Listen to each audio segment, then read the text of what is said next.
50. Dans 10 minutes, le réveil sonnera. Max n'a pas fermé l'œil. Nouvelle nuit d'angoisse et d'insomnie. Mais c'est l'heure. Il va devoir se lever, affronter, assumer. Faire face à ce qui l'attend. Et ce qui l'attend est loin d'être rose.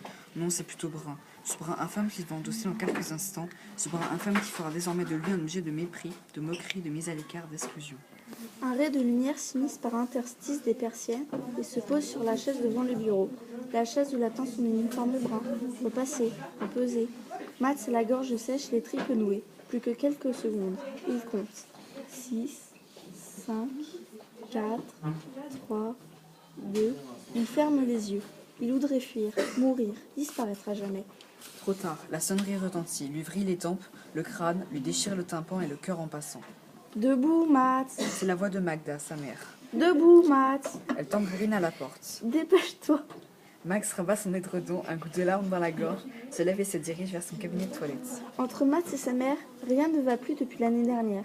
Non pas que ça allait superbement bien avant, disons que c'était supportable, mais l'année dernière, quelle honte, quel déshonneur avait-elle hurlé ce fameux jour, quasi hystérique, allant et venant sa feuille de notes à la main.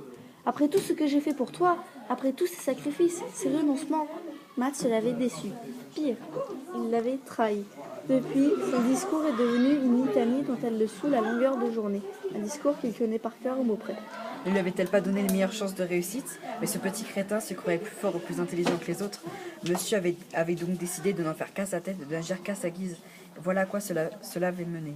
À cet infâme uniforme brun qui lui avait fallu repasser, la nausée au bord de lèvres. S'il n'avait obtenu que ce qu'il méritait, en quoi, elle, mère exemplaire, avait-elle démérité?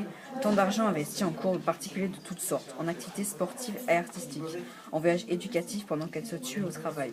Pourtant, elle y avait cru, fondé sur lui tant d'espoir, de réussite et de gloire. C'est un petit garçon tellement discipliné, tellement intelligent, jusqu'à cette année maudite, celle de ses 15 ans, où il avait tout gâché.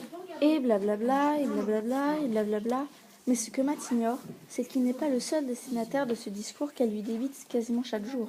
Non, Magda s'en veut, ne se pardonne pas de n'avoir rien vu venir, de n'avoir été alertée que trop tard par cette brutale chute de ce résultat scolaire, alors que le mal était déjà fait, que le verre était dans la pomme et surtout que le pire était à venir.